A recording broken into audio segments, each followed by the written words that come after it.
Let's see, a couple buckets, clippers. Let's go.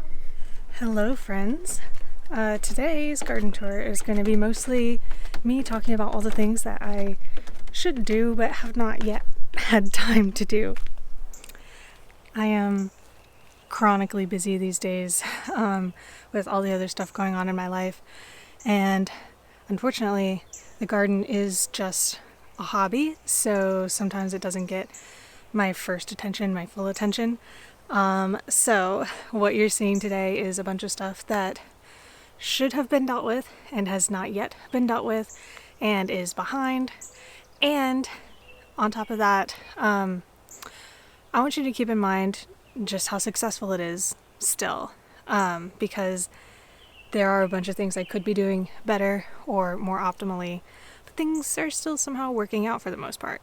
Anyway, if you're new here, welcome. My name is Rachel, and this is the weekly garden tour where I show you guys all the stuff that's happening in the garden, as you've heard me say, the good and the bad. So let's get into it. It wouldn't be a garden tour if Draco wasn't out here showing off how cute he is. Hi, Betty. You have so many adoring fans. Did you know that?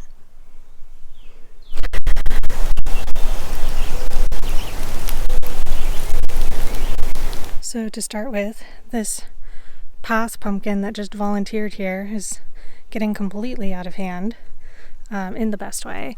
It is blooming. You can see all the little bugs just kind of hanging out in there. And there are a couple of fruits swarming. We've got this one right here and another one right there. Not entirely sure yet exactly what it is.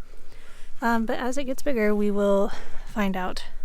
Here at the front of my tomato row, lemongrass still doing great, ginger doing fine. I put in a new basil here because the one that was here died, and so far this is the only basil that hasn't gotten chewed on like immediately after I transplanted it out. So that's a very, very good sign. And I have a couple more extra plants, so I might go ahead and put those out to replace the ones that did get eaten. I also have tomatillos here at the front of the row, which are making fruit. These look really, really good. And right now, if you've never grown tomatillos before, this shell is like almost empty. It's just puffed out, and then the fruit inside will grow to fill it as it matures. And also, if you didn't know, if you want to grow tomatillos, you should have at least 2 plants, because they're not self-pollinating, but more is usually better to make it easier for the pollination to happen. The garlic is still here underneath the entire row, and we're getting very close to pulling it. You can see these outer leaves are just starting to die back. I'd give it another week or two, or maybe longer, depending on if my schedule stays super busy. But this is theoretically getting very close to time to take it out. And I now have quite a few baby tomatoes. These are black beauties right here. And some of you had asked about the bags. This is to protect the flowers from cross-pollination, so that I know that when I'm saving seeds from these particular fruits, they are true to type. Because I have many types of tomatoes around here. I have the black beauties. I have some pink fang, some San Marzano, some Amish paste. I'm not entirely remember what this one is. Maybe this one's the Cherokee purple, although I would expect it to be a little more purple by now. Yeah, I've got all of those different types of tomatoes kind of intermixed down this row, and almost every plant is showing baby fruits now, but it'll still be a while before these are harvestable. Like, this will take at least a couple of weeks to grow to size, and then another couple of weeks to actually mature and ripen. One of those things on my list to do that I have not done yet is they are once again due for pruning. I pruned them last week, but they're growing so fast they could definitely use it again. This second row, I still have not taken out these lettuces, but you can see that they are starting to flower, and that is actually really pretty. So I don't know if I want to take this out. Like, that is gorgeous. And this one, I haven't seen any flowers on it yet, but it also is got these little speckles on its little pods. Very, very nice. There's more tomatillos here, and there are onions that I could probably pull at any time. Like this one, it's been flopped over for a while. The tops are starting to die back. This is very much a onion that is ready to get pulled. And there's a lot of different ways to cure onions once you've pulled them. I have a whole video about that if you want to learn and watch my process from last year.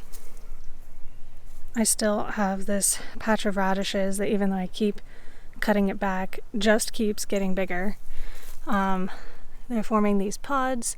I mentioned last week that these are perfectly edible, kind of like green beans and radishes had a baby.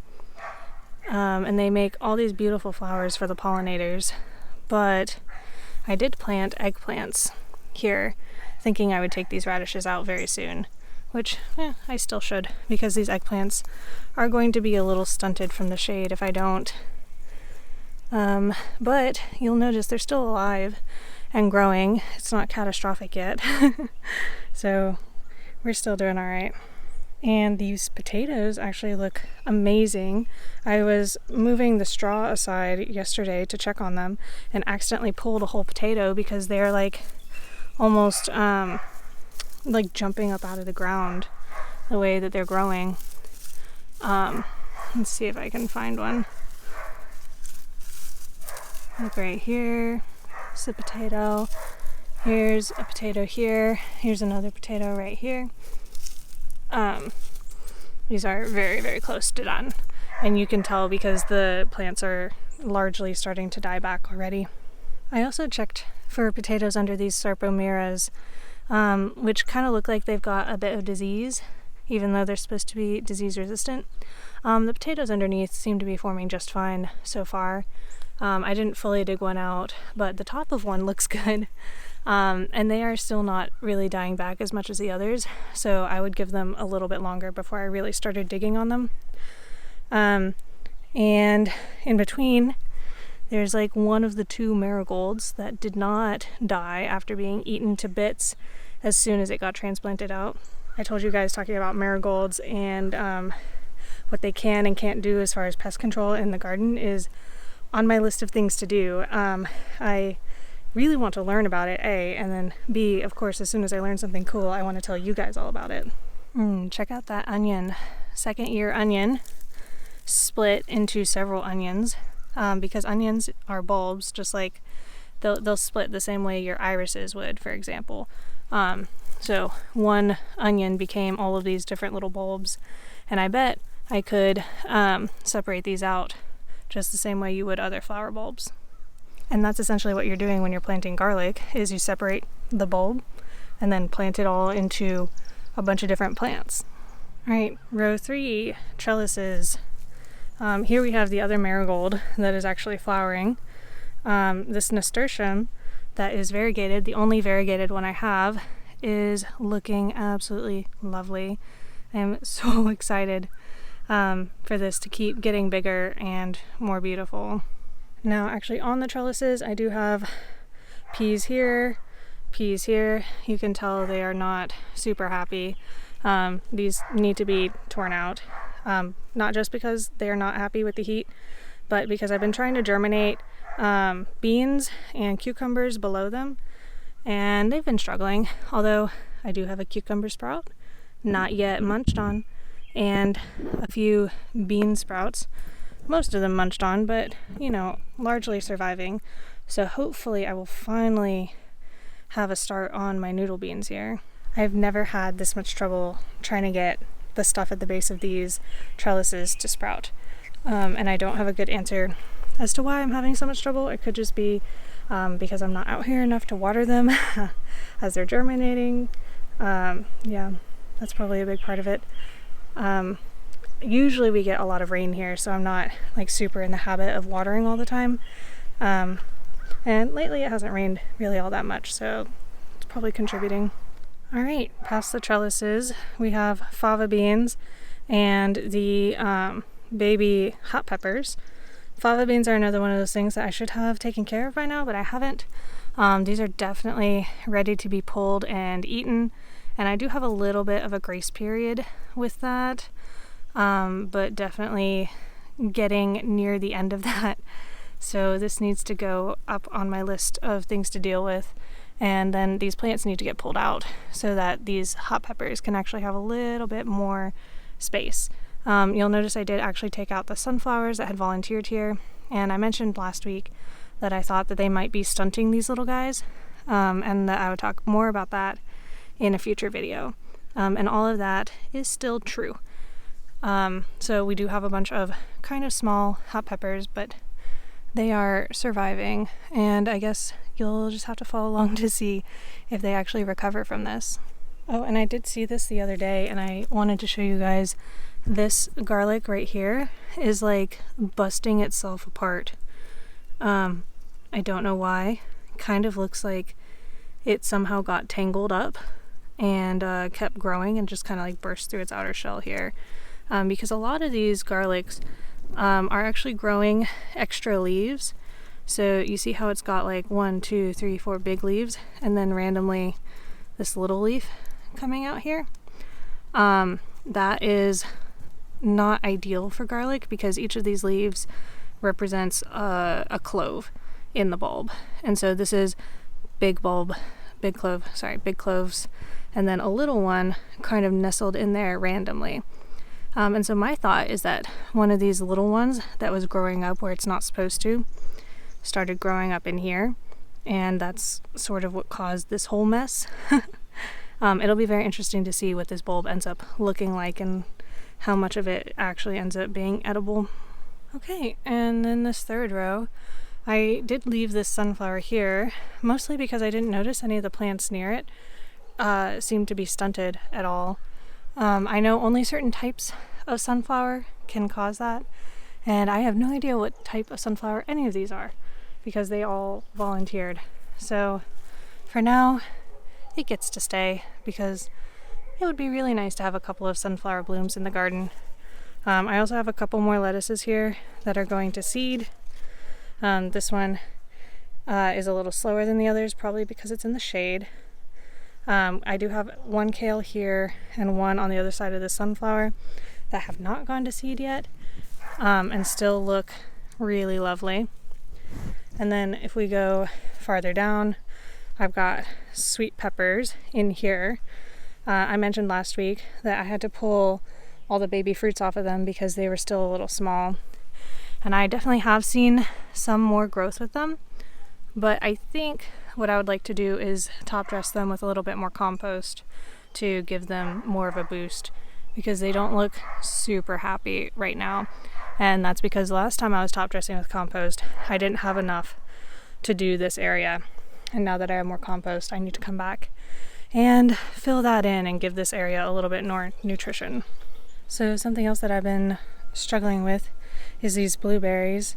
Because they're in these little pots, they had fruit on them when I got them, and I learned that I probably shouldn't transplant them while they're trying to fruit.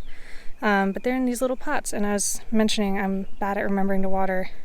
So some of the fruits have really dried up, crisped up, and some of them, since I've been paying more attention to watering them, have kind of plumped back up.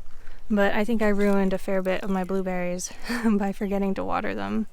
I also got this blueberry from the clearance section because obviously it doesn't look great. But the idea is to prune back all the parts that look awful because these new parts, you see, I'm always talking about the new leaves. The new growth looks great. So I have high hopes for this plant. Speaking of high hopes, this little fig that I got is actually looking alive. I was a little worried it might be dead. But look at that. It's making a leaf. And the rest of this raised bed is looking pretty good. I trimmed back a lot of this sage. I think I should probably trim back a little bit more because this section looks particularly sad. But if you look over here, it looks really healthy. It is crowding out this parsley a little bit though, so I should probably go ahead and cut it back in this area and go ahead and dry those nice leaves. And I'm gonna have a ton of coriander when all of this is done flowering. Let's see, the thyme looking great, Mexican tarragon looking great, Italian oregano, also looking great. Carrots not looking as great. It looked to me like a cat laid in here and kind of munched on it a bit, but also, you know, I let it dry out just a bit, so not ideal. But if you look, there are actual carrots down there, so I could go ahead and pull them if they get too dead looking and still have at least some small carrots to work with. And then in the second raised bed, chamomile is still bushing out nicely. This other parsley looking great. I have not yet done anything with this kale, and it continues to be absolutely ginormous. Meanwhile, this top section not looking great. This nasturtium is already flowering because it feels like it's sick. Same with these ones. And the thing that I haven't done that I should do is go ahead and plant more seeds to see if I can get better nasturtiums, because this one that was looking good, something said, nope, I'm gonna eat that. So that one's pretty much all gone. We'll see if it recovers. Nothing wants to munch on the Greek oregano though, so that's pretty good. Hopefully that'll keep bushing out. And my lemon thyme has fully recovered from transplant shock now. It looks great. It's growing new leaves. And same with this parsley here. Also growing new lovely leaves. If we walk over here to look at the berries, Draco is here to greet us. And everything is looking awesome. These second round of strawberries is starting to ripen. And this is the actual time of year I would expect to see most of the strawberries on these plants come on, because they are June bearers. So we've got all of these that we are looking forward to picking very soon. Because I now have 3 extra blueberry plants that need to go out, I'm thinking I might extend this area this direction. I think I might put one of my newer blueberry plants here. The one that was over here, you can actually still barely see it peeking up over the tops of the strawberries. But I don't know if it's going to continue doing okay. So if it doesn't, that'll get replaced. The blackberries have really started to come into production now. I've been picking about a quart every couple of days. And you can see they're still flowering, still making more fruit as all of this other stuff is ripening. Especially right here, this whole little bunch coming up. And raspberries also been harvesting just a ton of those from these plants, like all that fruit right there. And as I've been harvesting, just a tip I've learned is a lot of these branches, the fruit hangs from the bottom. So if you lift up, you will find all the fruit hanging down underneath everything. And that's how I mostly don't miss ripe fruit. Oh, and I almost forgot to show you guys these because I moved them. But this catnip got ripped out by the cats. So it is entirely dead now. I bought a new plant at the store to just replace it. And I haven't done that yet. Licorice mint and peppermint though are doing great. And I also bought a chocolate mint while I was at the store, because why not? Why not have even more mint? Had to get back in the shade because it is really hot out there. The plan with all of that mint is, I'm not really sure. Maybe I will make syrups out of it. Maybe I will make tea out of it. But either way, I'm gonna have fun growing it.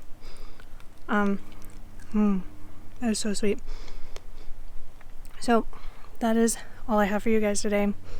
Hopefully you find this encouraging, because once again, there are a lot of things I could be doing that I'm not to make this better, and it still looks pretty good.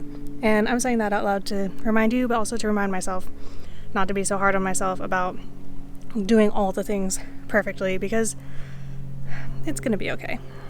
Thank you guys so much for watching. I hope if you enjoyed this that you subscribe and catch the garden tour again next week. But until then, I'll leave a playlist up here for you to binge the previous ones if you missed them. Happy gardening!